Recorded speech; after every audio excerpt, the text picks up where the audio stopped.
Menteri Pertahanan Prabowo Subianto menyinggung negara-negara yang menganggap diri mereka modern justru malah melanggar hukum kemanusiaan. Hal itu disampaikan Prabowo dalam pidatonya di KTT Call for Action Urgent Humanitarian Response for Gaza di Kota Amman, Yordania pada Selasa 11 Juni 2024. Prabowo juga mengungkap 4 poin utama dalam upaya Indonesia membantu rakyat Palestina di Gaza. Pertama, Indonesia berkomitmen untuk meningkatkan kontribusi kepada lembaga bantuan dan pekerjaan PBB untuk pengungsi Palestina. Kedua, Indonesia siap mengirim lebih banyak tim medis dan rumah sakit lapangan ke Gaza. Indonesia juga siap mengirim kapal rumah sakit dan berpartisipasi dalam pengiriman bantuan melalui udara atau airdrop ke Gaza. Ketiga, Prabowo mengatakan Indonesia bersedia mengevakuasi 1.000 pasien untuk dirawat di Rumah Sakit Indonesia dan akan dikembalikan ke Gaza setelah pulih dan situasi di Gaza kembali normal. Keempat, Indonesia siap menyediakan perawatan pasca trauma dan pendidikan bagi anak-anak Gaza, serta akan dikembalikan saat situasi kembali stabil. Meski Indonesia bersedia mendukung dan berkontribusi pada semua upaya itu, Prabowo menegaskan bahwa penyelesaian atas konflik tersebut adalah solusi dua negara atau two-state solution. Ia mengklaim melalui solusi dua negara, Palestina serta Israel dapat hidup berdampingan secara aman dan tentram, serta masalah ini dapat terselesaikan. Israel menggunakan taktik penyamaran dalam operasi penyelamatan sandera di Nusairat, Gaza pada akhir pekan lalu. Dalam operasi tersebut, 4 sandera berhasil dibebaskan, namun lebih dari 250 warga Palestina dinyatakan tewas. Menurut laporan ABC News, pasukan khusus Israel menyamar sebagai pengungsi Palestina yang mencari tempat tinggal. Mereka sudah berada di dekat gedung tempat para sandera ditahan sebelum mereka diperintah maju oleh militer Israel. Sumber keamanan Israel mengatakan misi tersebut berlangsung pada Sabtu 8 Juni 2024 pukul 11 siang. 4 sandera yang dibebaskan yakni Almog Meirjan 21 tahun, Noah Argamani 25 tahun, Andrei Kozlov 27 tahun, dan Shlomi Ziv 40 tahun. Mereka dibawa pulang ke Israel menggunakan helikopter militer. Sementara itu, Kementerian Kesehatan Gaza yang dikelola Hamas mengatakan sebanyak 274 warga Palestina tewas dalam operasi tersebut. Banyaknya korban sipil yang terbunuh dikarenakan lokasi sandera ditahan dekat dengan kamp pengungsian. Nusairat sendiri adalah sebuah kamp pengungsi yang sangat luas di Gaza Tengah. Buntut serangan ini, sejumlah negara di dunia beramai-ramai mengutuk Israel. Pihak kepolisian menangkap pelaku pemerasan dan pengancaman terhadap publik figur Ria Ricis. Pelaku berinisial AP 29 tahun itu ditangkap di rumahnya yang berada di kawasan Cipayung, Jakarta Timur. Direskrimsus Polda Metro Jaya, Kombes Ade Safri Simanjuntak mengatakan pelaku ditangkap pada Senin 10 Juni 2024 dini hari. Kini AP mendekam di tahanan Polda Metro Jaya untuk mempertanggungjawabkan perbuatannya. Kombes Adi mengatakan motif aksi pemerasan itu adalah persoalan ekonomi.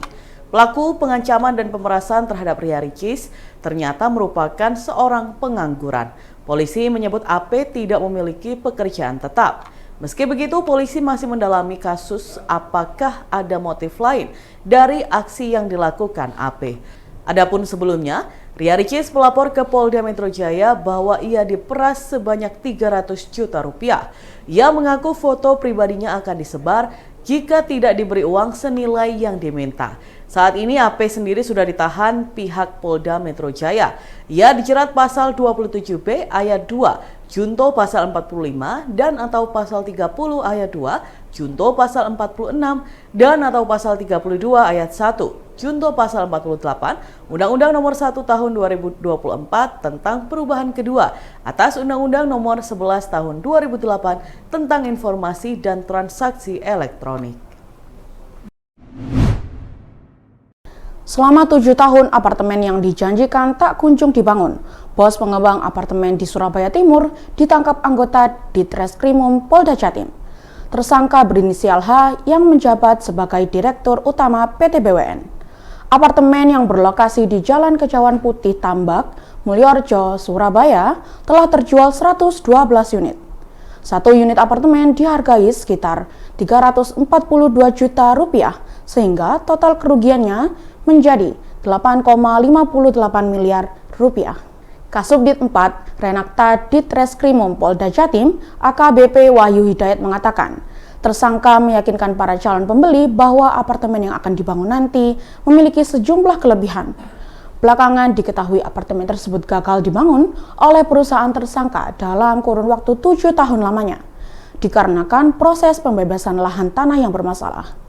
Meskipun mengetahui kondisi status keabsahan lahan tanah yang bermasalah, tersangka masih meminta para pembeli yang mengangsur untuk tetap membayarkan cicilan pembelian apartemen sesuai kesepakatan. AKBP Wahyu Hidayat mengatakan, hingga saat ini belum ada pihak lain yang berpotensi menjadi tersangka atas kasus tersebut. Ia mengungkapkan, tersangka menggunakan uang tersebut untuk operasional pembangunan, pembayaran pajak, dan pembayaran ganti rugi pada beberapa orang korban.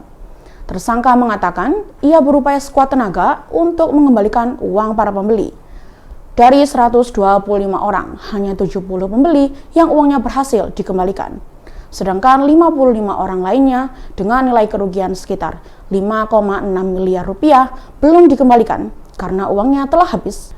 Mengenai alasan proses pembangunan yang tak kunjung terlaksana, tersangka H mengungkapkan pihaknya terkendala karena rekanan kontraktor untuk pembangunan apartemen mendadak mundur dari pelaksanaan proyek. Ia juga menambahkan alasan terkait mundurnya pihak kontraktor tersebut karena situasi pandemi COVID-19 beberapa tahun lalu.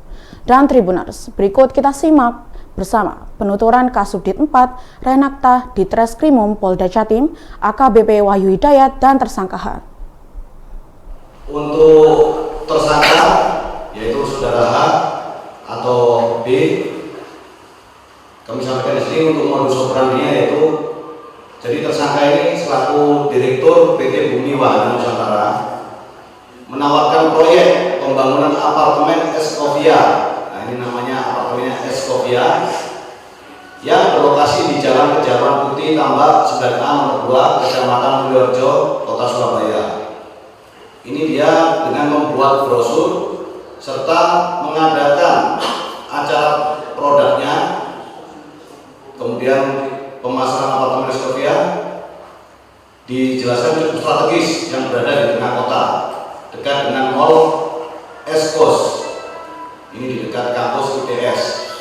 Dengan harga lebih murah dan menggunakan sistem in-house, sehingga korban atas nama Lulu Devi Kanjar ini tertarik melakukan pembayaran secara bertahap, yaitu 36 kali dari sejak bulan Maret 2017 sampai dengan 15 Mei 2020. Namun belum sampai saat ini belum ada pembangunan sama sekali, dan diketahui perizinan pembangunan apartemen Escovia lokasi tanah tersebut masih milik orang lain. Kerugian dari korban totalnya 342.100.000 rupiah, dan untuk informasi unit yang sudah terjual, jadi totalnya 112 orang pembeli unit apartemen Escovia dengan total kerugiannya 8.571.371.597.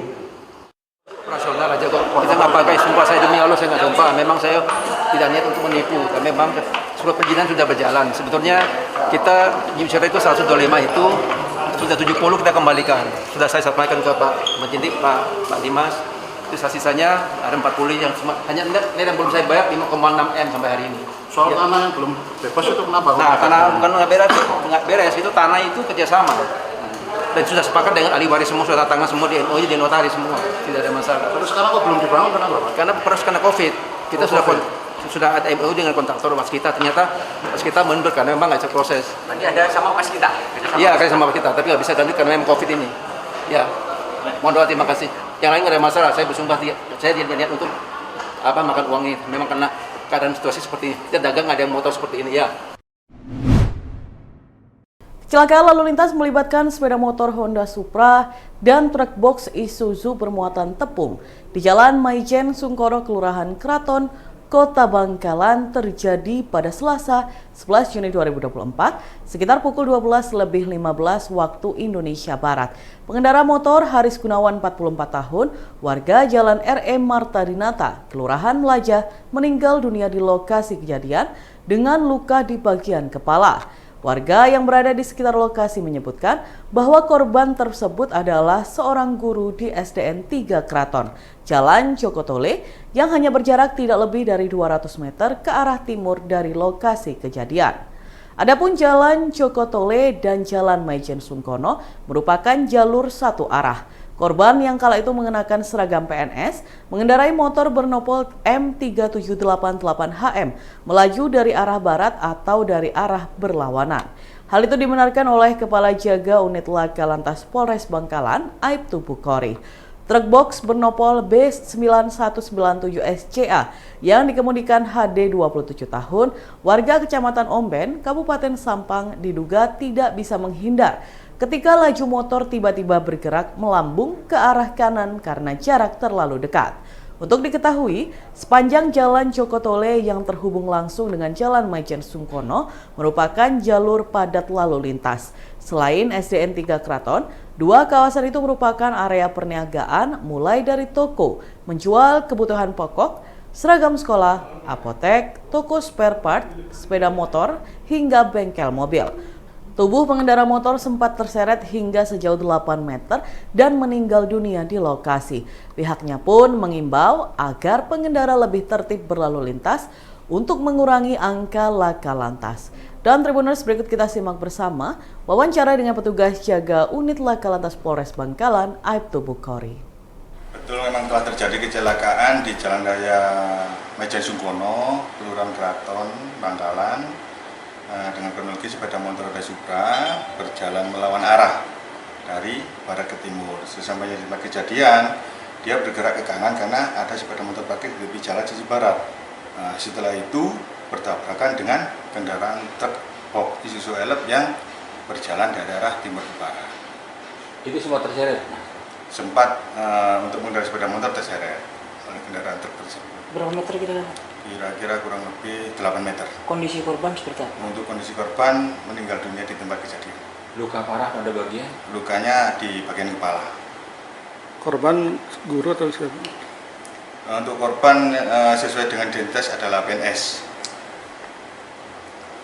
Truknya muatan apa? Truk muatan tepung. Himbauan Jadi untuk lebih tertib berlalu lintas, biar untuk mengurangi angka kecelakaan.